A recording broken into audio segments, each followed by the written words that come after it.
Behold, it's Natalia. Let's go find some monkeys, shall we? Would you say sex is like riding a bicycle? Nothing gets me going like Christmas and wigs. Let's check out this show. I remember the first creature I beheld. He was a squirrel. His name was Kevin. I heard you need a DNA sample. I want to find light and joy in things that bring us together and unite us. And I think science is something that can unite us. Ow. God damn. There's a world out there, a world that needs to be beheld.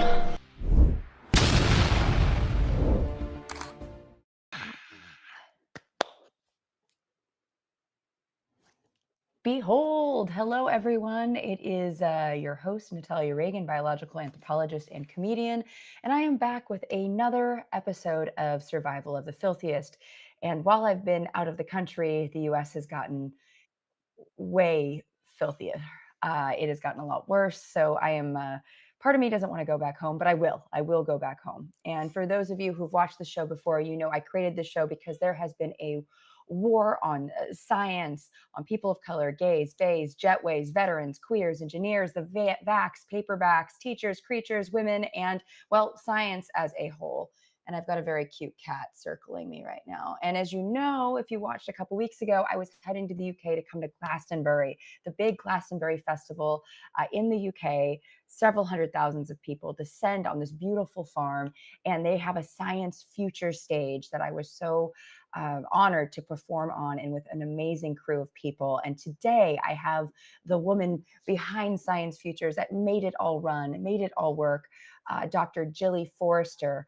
And I'm going to give a little, usually I do like a PowerPoint going through everything, but I just want to jump in with Gilly. We're going to do a longer interview when I get home about all her research, but I want to talk up to her about how this all happened. How did Science Futures get started at Glastonbury? But first, Gilly Forrester is a professor of comparative cognition at the University of Sussex, just down the road. I'm in Brighton right now, and the director of comparative cognition group known for investigating the behavior and brain organization of human and non-human apes, the work of which Forrester regularly discusses in appearances on popular science shows on radio, BBC Radio 4, BBC Local, television, BBC, CNN, Reuters, BBC Southeast, and Science Podcast. Forrester also writes about her work in articles published by leading science magazines, including Discover Magazine.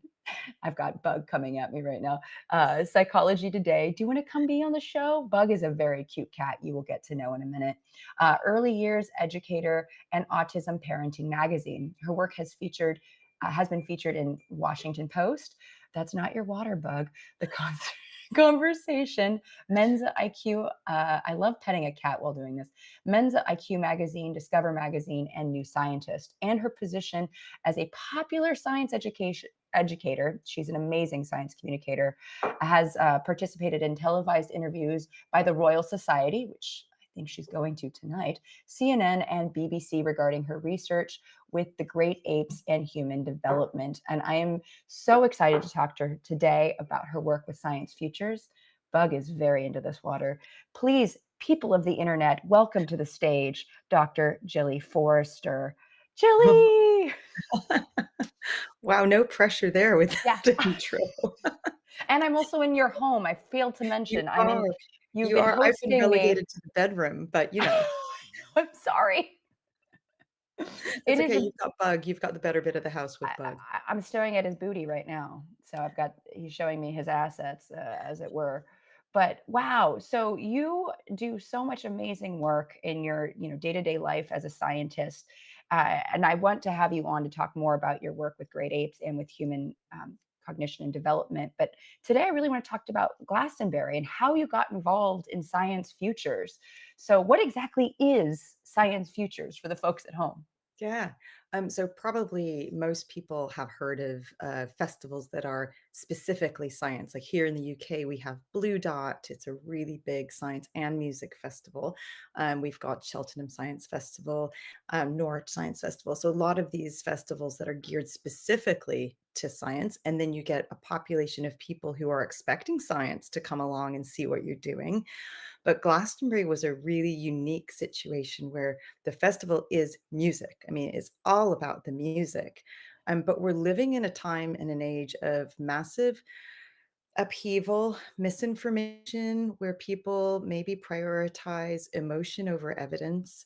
And we really wanted to broaden our reach of science and interact with people who are like non self selecting science audiences to see, well, really to showcase how relatable science is, how fun and engaging it can be, how it permeates everybody's everyday life, and that it's accessible. That you don't have to be a science person or think of yourself as a nerd or a geek to be able to relate to science. It is for everyone, and it should be shared. My position as a scientist should be engaging with the public and the community around me, and so that's what Science Futures does. That is at the heart of it, to share science and show how it is fun and exciting and for everybody. Oh my God. And it is cool to see the throngs of people who come through Science Futures who had no idea it existed. When did this become on your radar? When was the first year you came to Science Futures in Glastonbury? So I've been doing science communication for, I don't know, 6 years or 7 years, as an academic, and started doing festivals about 5 years ago. But I got involved with Science Futures in 2022, and that was actually its inaugural year. So it's very, very new. I got invited because someone dropped out of running a stall at the last minute. Went with a colleague of mine because I got invited because I had been doing science communication already. Soapbox Science, I'm not sure you have that in the States, but it is for women in STEM Oh, to have a cool. platform to share their science with the general public. And basically, you just go stand out here in Brighton on the seafront and do like 10-minute short talks and engage the public. So I did that for a couple of years, and somebody said, "Ooh, that person might be able to fill one of our stalls." I saw them speak. And so, of course, I jumped at the chance and took a good friend of mine who's also a neuroscientist and a clinical psychologist, Dr. Trudy Edgington. And we went out and we ran a fun interactive game that is not really a game. It's actually part of my research, but it is puzzles that I designed for great apes and children to look at problem solving skills, and learning more about how we're human. And the public just absolutely loved it. And the team enjoyed what we offered to the public. So they invited us back again, and I ran a bigger stall the next 2 years. And last year, my predecessor, she took a job in Germany and asked me to take over running the science area. So I went from small stall to big stall to running the area in a few short years.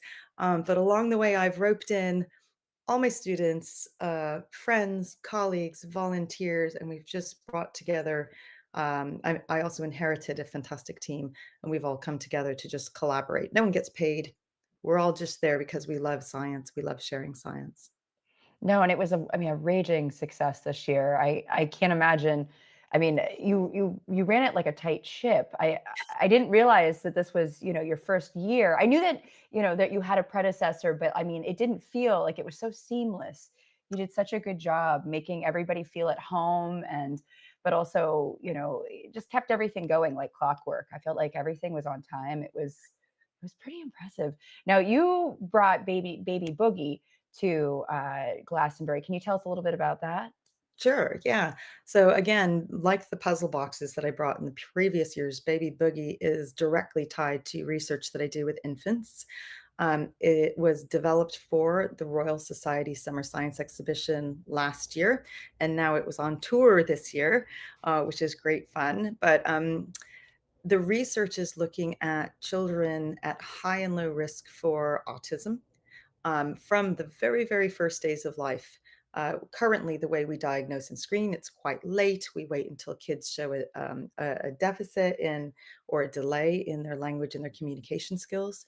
But I look at the way communication and language unfold over time from birth, and we now know that even the reflexive movements that we do from the first days of life, which is called writhing, it's that sort of like it looks like you're boogieing. It looks like a little disco Oh. dance. And it looks chaotic and it looks really unpredictable.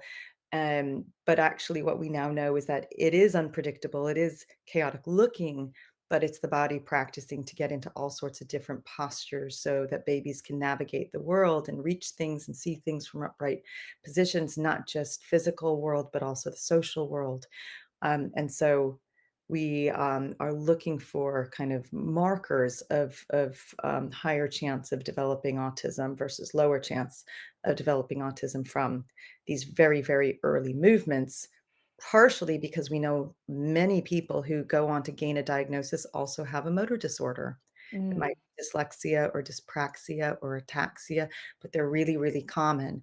And so the theory is that maybe you can spot very, very early these higher chances of heritability of autism. But the exhibition, rather than kind of like throwing people into like the really minutiae of the theories and the science, we project a giant newborn baby on a screen.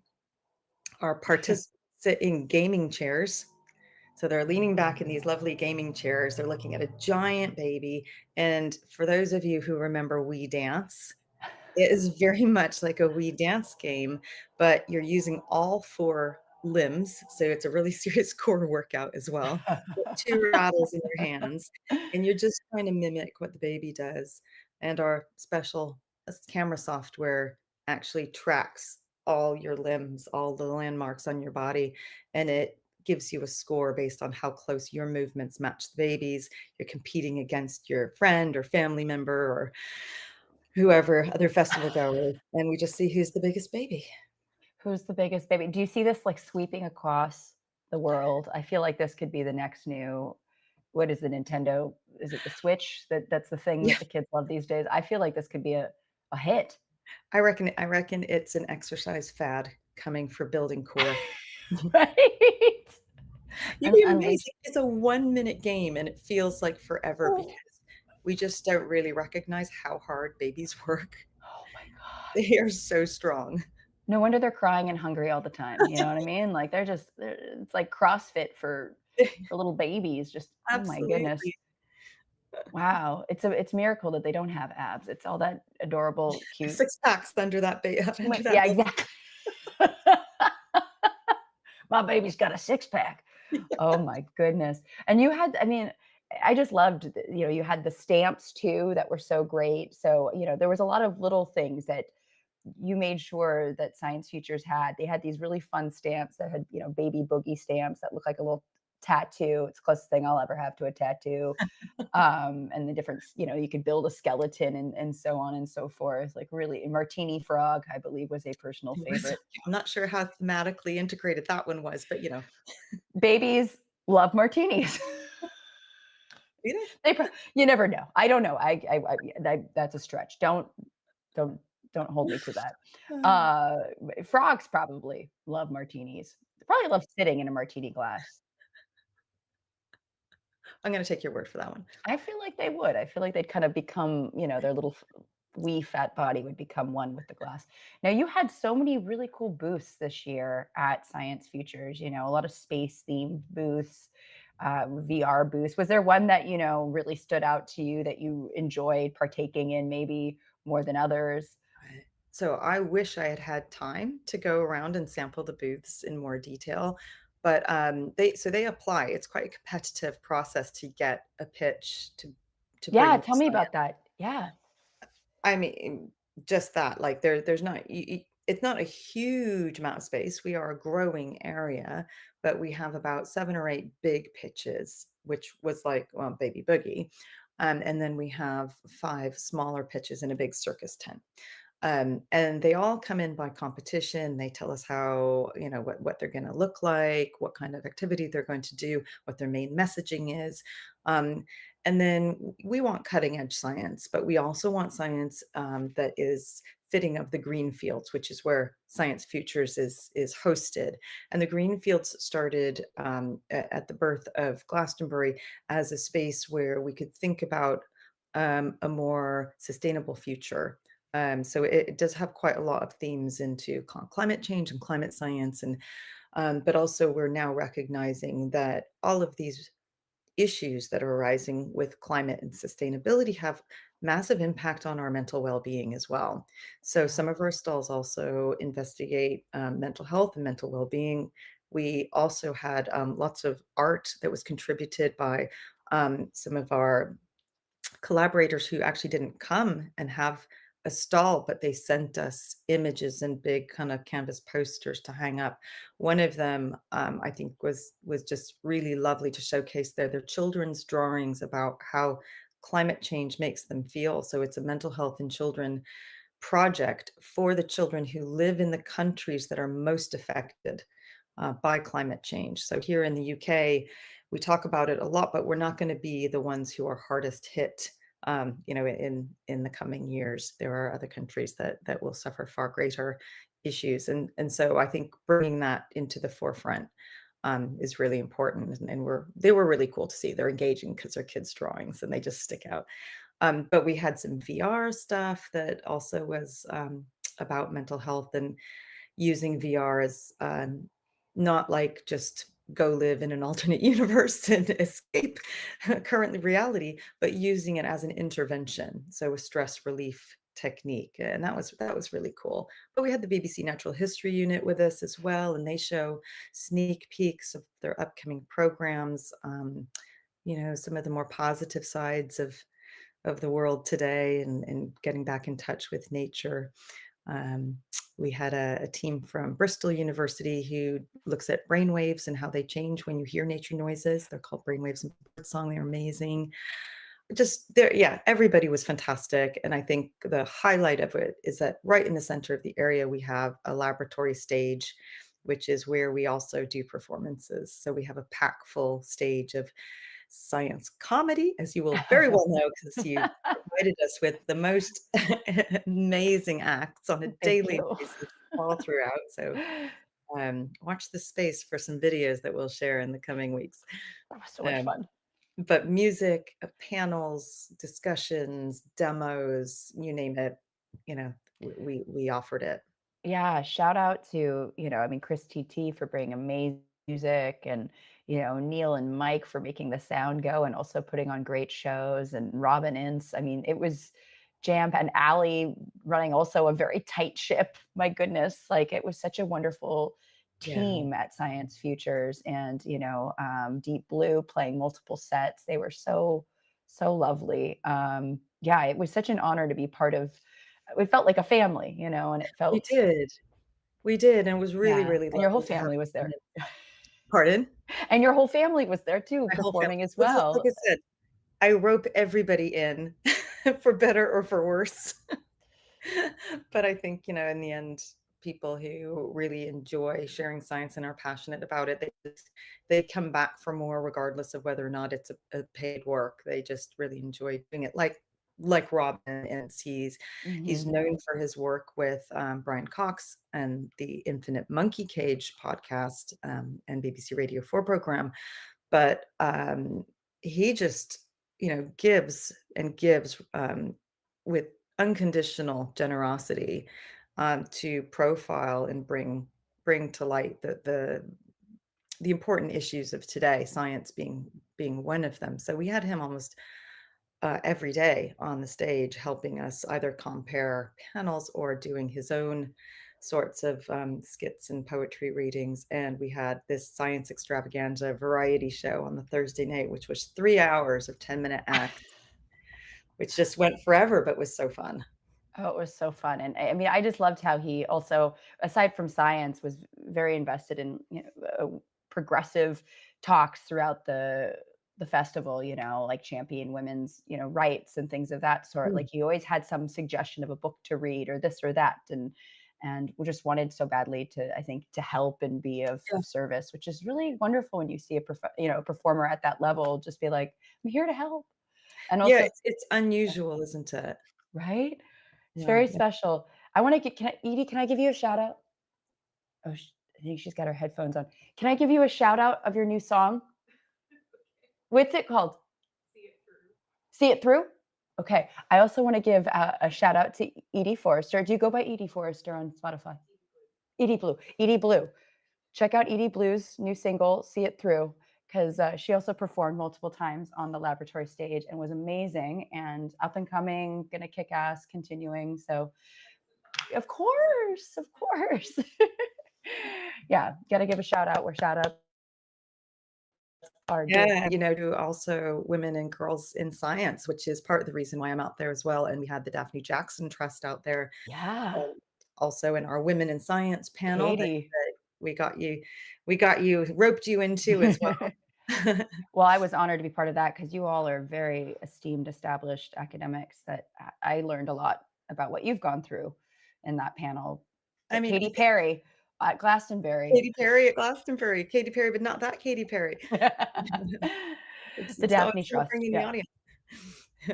Yeah, no, that I mean, and again, that if you want to say maybe a couple words about what maybe so the Katy Perry runs the Daphne Jackson Trust, which gives women that that have had to step away from their academic or scientific careers for whatever whether it was family or illness or just life, gives them a chance to come back. And you were a recipient years ago after you had your first child, right? Yeah, that's exactly right. So, I didn't even know about the trust. A friend told me about it, because I had been applying for postdocs after taking 2.5 years out with my first daughter, Scarlett, and I couldn't get a job. I just couldn't get a postdoc for love or money, and really the reason was because I didn't want to go back full time while she was still so young. And even though there were many um, organizations or postdocs or universities that would say we endorse flexible working, you are also applying against and competing with other people who can work full time. And you're not going to get that. You're not going to get those jobs if somebody can work 70 hours a week and you can't. And so when I found out about the Daphne Jackson Trust, I immediately got in contact and met the criteria. You have to be out of academia for 2 years or longer. You had to be out for a caring health or family reason. And it's now actually open to males, females, it doesn't matter. You just have to meet the criteria of a career break. It's really to break stop the leaky pipeline where people fall off the science trajectory because they need to take a break, and science is quick moving, so you really need to be supported. You need retraining, but also many people need flexibility in their working hours, so they promote 50% postdocs for 3 years. And it's Um, fully funded, and it was life changing. I even had my second daughter during my postdoc, which allowed me to balance family in my academic career, and it was my foot in the door back to academia.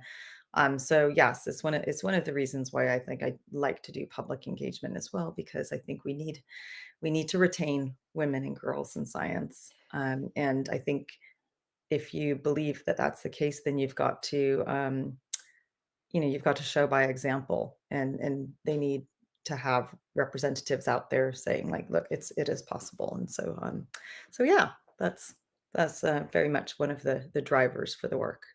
oh, that is awesome. Yeah, I mean, I feel like I said to her, do you guys do this in the US yet? And they were like trying to make it a global opportunity, which I think is great because I mean, Yes. there's so many countries in which women are not prioritized in science to begin with. But, in the US for sure, when you got certain people complaining that the birth rate's going down. And a lot of people are like, yo, we can't afford to have children and we can't afford to, take a break and have a kid. And, it's a, yeah, you have to really choose, more, I think now than ever in certain places of the world. So Yeah, it's really, and they've broadened as well because they've realized it's not just science, it's across the board, all yeah. fields. And so they've branched out into the arts and humanities now as well. So if you are somebody out there who meets the criteria and is living in the UK or can gain UK residency, definitely check them out.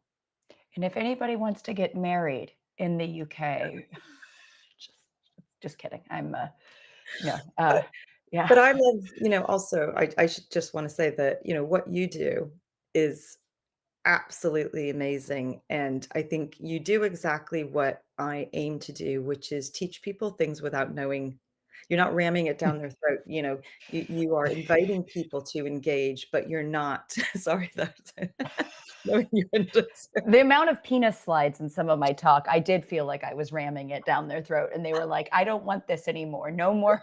whale, schlong, cetacean, salami. Yeah. But no, I Oh, know what you mean. you know what yeah, you know what I mean. It's a different way of sharing information. You're not going up and giving a lecture. In fact, we do not allow people to lecture on our laboratory stage. It has to be an interactive. You have to engage with people and give them that firsthand experience, and that makes I think that from my own perspective, I think that makes a massive difference, and I think I've shared this anecdote with you as well, that I have, decided that I don't care anymore if I ever get that Nature paper publication, because I've come to the realization that even if I do, it's gonna be, maybe a handful of academics who read it.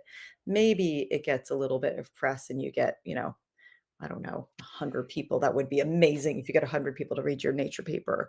But if you go up on that stage like you do, like I do, and like, Edie Yeah. Blue does sharing her music, or Chris TT about science and the world and climate and sustainability and keeping our science research going and active, um, you can reach thousands and thousands and thousands of people, right? And they'll accept it into their homes, into their lives without worrying that it's not for them. And I think that's something that public engagement can do way better than publications. Agreed, and that I know that I was on the PhD or not to PhD fence for a while after my master's. Even like before even when I was applying to PhD programs and master's programs, a lot of PhD programs, I tell them I'd want to do science communication, and they did not want to hear that, and that was a huge strike against me. So when I got my master's, I thought, do I want to continue on? And same idea. I did teach. I did end up teaching, and I felt like I made an impact for the 30 or 40 students I had in a classroom. But um, uh, I felt like getting on a podcast or going on a TV show or even like, science futures on a stage where at least multiple people coming through, impacting people that maybe had no idea they were in the market for some primate knowledge or Right. evolutionary biology, right? Yes. Or, even understanding like things like I've done shows like science for social change. We're using, talking about science, but how it relates to social issues. But yeah, I get it. And I want to talk briefly about the work that you're doing because you did a great performance during. I think so. I do. But no, during Robin's Look, show, I a little thought bit of you and shame, Paul. Maz. No, but like your work is fascinating right now, and you're working right now with great apes measuring stress. Now, from when where I went to school a while ago, I'm like, oh, do you check cortisol levels? And you're like, no, we use this really cool cutting edge infrared camera technology to measure the stress, and you did it on stage with some very out of it Glastonbury folks. But tell us a little bit about that. Yeah. This is kind of one of the flukes of science. You don't always plan for a methodology, or you don't always plan for the way things are going to unfold. And in many topics, like you're using a method that's been established for years and years and years and years. And then sometimes just something weird happens and you have a new methodology. And this is the case with our stress studies. So we're using thermal cameras, and thermal cameras, they show the heat signature of objects, anything, animate or inanimate. And they were made for industry to measure heat leaks from buildings, or used for security in airports, this kind of thing, right? How many lizards are you hiding in your suitcase? Or A lot, yeah, right? a I lot, wouldn't put it Jody. past you. Um, but by fluke, someone noticed that it's really good at also telling us about the pattern of blood flow under the skin of our face. And because we are primates, our blood flow actually changes when we get stressed out. If we're nice and calm, you see this lovely like red and white, which means it's quite hot because obviously we are, hot-blooded, hot-blooded mammals, warm-blooded mammals. And then if you have a stressor, like it needs to be a pretty acute stress. So ancient humans had to run away from predators. We have a flight or flight response. You might get jump scared in a film, maybe this kind of acute, like stress. If you get that, then we have this evolutionarily adaptive behavior, which is pay more attention. You must pay more attention. You must be more vigilant. And our primary sense for being vigilant is our vision. So if we have this sort of threat, then blood shifts and rushes towards our eyes so we can pay attention to what's around us, keep us safe from threat. A byproduct of that is that your nose decreases in temperature because the blood moves away from it. And this is a really, really fantastically cool way of looking at the change in somebody's stress levels in real time. And we've never had that ability to do this in such kind of detail over time and time locked specifically to certain stimuli. So, like us being humans, sure, okay, I can take your blood pressure, I can take your respiration rate, I can take your heart rate, look at your heart rate variability, all of those things we think of as non-invasive. And it's great. I can do those things. And the thermal would just be an extra bonus. But with great apes, I can't go up to the gorillas and the chimps that I'm, observing and say, "Hey, buddy, can you just like proffer me your arm so I can wrap a, a blood pressure band around it and just sit tight for a second while I." It's not going to happen. It becomes incredibly invasive, right? So this is a way to look at their stress levels without being invasive at all. And of course, they don't need language to tell me how they're feeling. So it's a step change in the way that we can look at their stress levels. So that's what we're doing here in captivity in Africa, where they're quite stressed out because they've come to the sanctuary for probably not so nice reasons. Yeah. We're building a toolkit at the minute on how to help caretakers look after these apes, and also how we can maybe improve their resilience and maybe send them back into the wild. Oh, that is so great. I mean, again, my great love when I was in my undergrad, I did my honors thesis on growers, gorillas, and wanting to work with great apes, and I just Mm, knowing all the stressors that they go through with human encroachment and deforestation and bushmeat and this and that. So yeah. I think that this is going to have huge, applications and for the future. But also, I just think of, I always joke, I don't know if my pug absorbs all my stress. If Raisin, I rely on her to get de-stressed, but is Yeah. she just like, oh, woman, now I need to, or She is there, tolerates. right? And she's tall. And I feel like with those big bug eyes, I mean, she doesn't really have much of a nose, actually, now that I think about it. Now that I think this might not, I wonder if maybe We could try. we could try. There's only one way to find out. There's Uh, only one way to find out. Gosh, no, but this Did is you hear that, funding bodies? right. We need grant money to We need to to know track about the Raisin's stress levels. raisins, all the Frenchies, pugs, bulldogs. Oh God, those poor animals should not exist given the breeding and the inbreeding that they've gone through. But no, I think this is, and also just humans. I mean, there's plenty of situations where maybe infants. Have you? Can you? Can you do it on the infants, or is that an IRB issue? And no, you absolutely can, and Okay. it is something that we are considering as next steps.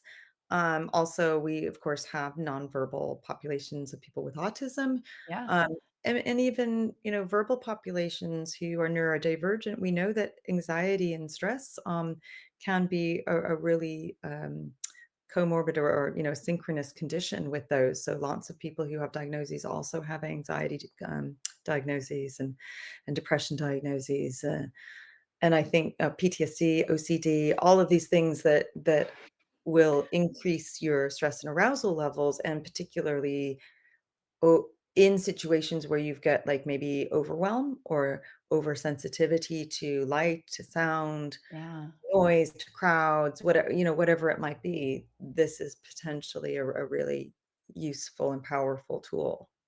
I have ideas. I want to talk to you more. Good. I know where you live because I'm downstairs. You're downstairs. It's true. The call is coming from inside the house.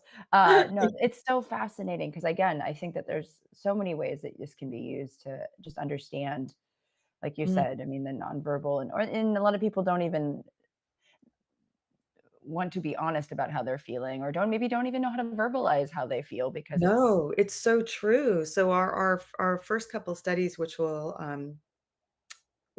be published very soon, hopefully this summer, actually show that there's not a very good association between how people say they're feeling and actually the response of their bodies. We're pretty disconnected. yeah. Everybody's I'm disconnected. And so if maybe you can use it as a almost a feedback mechanism to say, that's what my body's doing at the minute. Okay, I need to take these steps. It's like a little lie detector test. Somebody asked me if we could use it for that, and I'm sure, people always want to use it for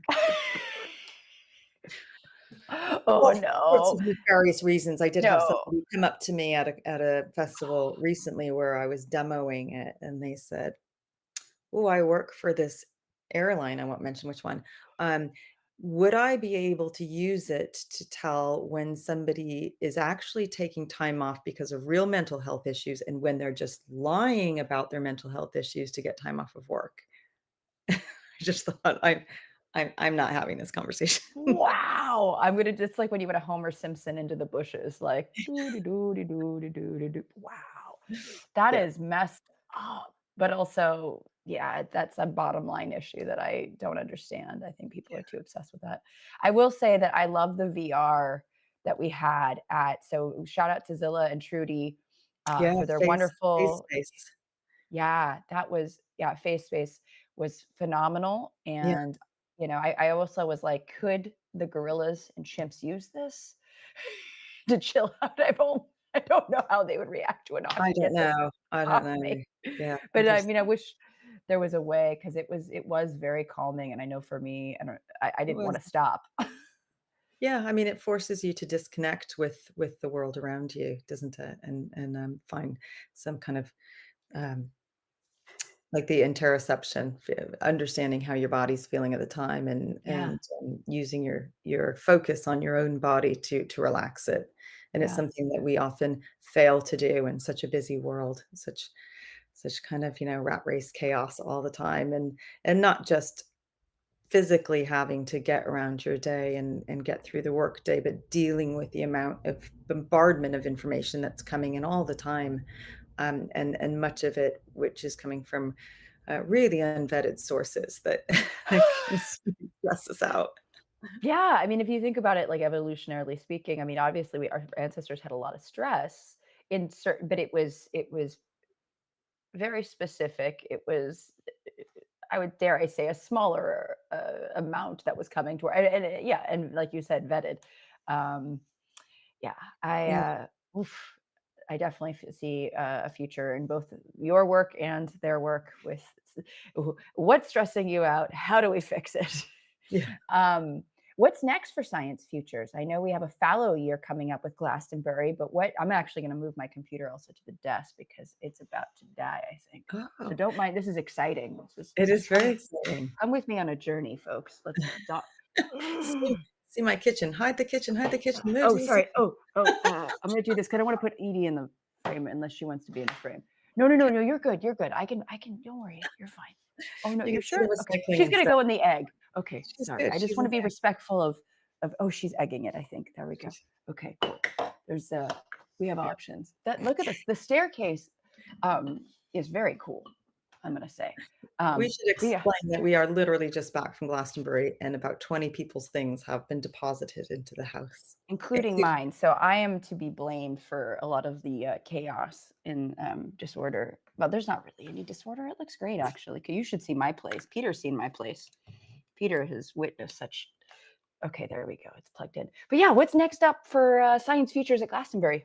oh, well, like as you said, we have a fallow year, so they give every 5 years, they give the farm and the lands, it's like 6 farms actually, time to recuperate and bring all the animals back and, work as it's a normal working farm. Um, so 2027 is the next one. We are looking to have a proper BBC program that's aired from our stage. We're going to try to get our commission. We're used to seeing the BBC pipe in all the music, but there's so much more going on at Glastonbury nowadays. Lots of comedy, cabaret, burlesque, Yeah. circus, talks, speakers forum, which is all about kind of the current politics. So we think that there's space and appetite for other stuff. So we're going to look to see if we can make that happen. But just in general, more collaborations, more stalls, meeting more people who enjoy sharing science. establishing ourselves there. We are very new, so that will be our 5th year in 2027, and hopefully looking to funders and universities to say, hey, this stuff is important. It's important that we give back to the community, to the general public, and share this stuff. It used to be that universities had an obligation. Like if you went off and got your master's, your job was basically to go back and teach your local communities about what you've learned. And we don't really do that anymore. We can often ignore our local communities. And so I think this is an opportunity to give back. But I think that our unis and our funders, even though it's difficult time economically, it should be something that's prioritized, not the bottom of the priority list. So I'll be advocating a lot for that, and roping in people like the Royal Society and the Daphne Jackson Trust and all of those, University of Sussex, and all the other unis that have collaborated with us. So that's next. But I'm also looking forward to a really fun year. I've got the BBC Horizon program called Secrets of the Brain airing in September, October. And if you like ape stuff, we've got a lot of my ape work in there. We've got the New Scientist Live show coming to London in October, and I'll be talking on stage for that, and the Our Planet stage. Just yeah, lots of fun and exciting bits coming up. Of course, more research. I'm off to Sierra Leone and Uganda to work with my PhD students at sanctuaries and use collecting more data with our thermal technique. So I'll be So busy. cool.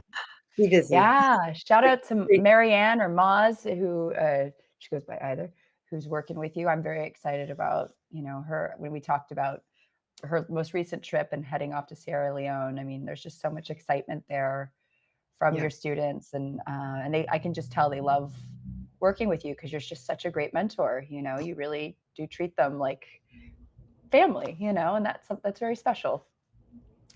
They're very good, and it's lovely. They're very collaborative, and they're adults, so it's just like we're a partnership, and it's great. Yeah. Oh, well, thank you so much. I know you've got a lot going on, so I don't want to eat up all your day because even though you are upstairs, I know that you're working and catching I'm up on all sad your work. Bug hasn't been able to show his face. Yeah, where's Bug? Yeah, Bug Edie to is bring Bug out. Where are you, Bug?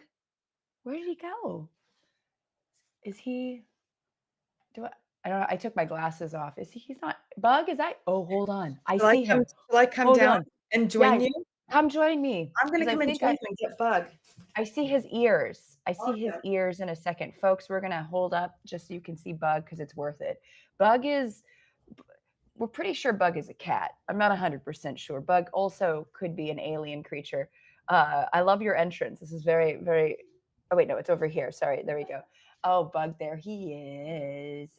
He's got giant ears. He's a Devon Rex. So he's a UK kitty. Oh wait, I want to go this way. There we go. Get him. You can go right. There we go. Show the people.